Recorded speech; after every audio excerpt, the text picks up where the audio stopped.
मृत्यु सत्य है। एक राधेश्याम नामक युवक था। स्वभाव का बड़ा ही शांत एवं सुविचार वाला व्यक्ति था।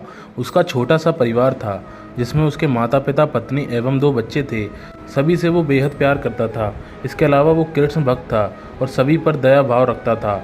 जरूरतमंदों की सेवा करता था, किसी को दुख नहीं देता था। उसके इन्हीं गुणों के कारण श्री कृष्ण उससे बहुत प्रसन्न थे और सदैव उसके साथ रहते थे। और राधेश्याम अपने कृष्ण को देख भी सकता था और बात भी कर सकता था। इसके बावजूद उसने कभी ईश्वर से कुछ नहीं मांगा।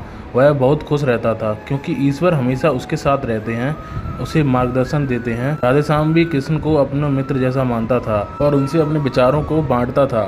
एक दिन राधेश्याम के पिता की तबीयत अचानक खराब हो गई। उन्हें अस्पताल में भर्ती किया गया। उसने सभी डॉक्टर्स के हाथ जोड़े, अपने पिता को बचाने की मिन्नतें की, लेकिन सभी ने उससे कहा कि वो ज़्यादा उम्मीद नहीं दे सकते हैं।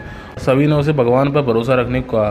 तभी राधेश्याम को कृष्ण का ख्याल आया और उसने अपने कृष्ण को पुकारा। कृष्ण दौड़े चले आए। राधेश्याम ने कहा, मित्र तुम तो भगवान हो, पिता को बचा लो। कृष्ण ने कहा, मित्र ये मेरे हाथों में नहीं है, पर मृत्यु का समय होगा तो होना तय है। इस पर राधेश्याम नाराज हो गया और कृष्ण से लड़ने लगा। गुस्से में उन्हें कोसने लगा। भगवान ने भी उसे बहुत समझाया पर उसने एक ना सुनी।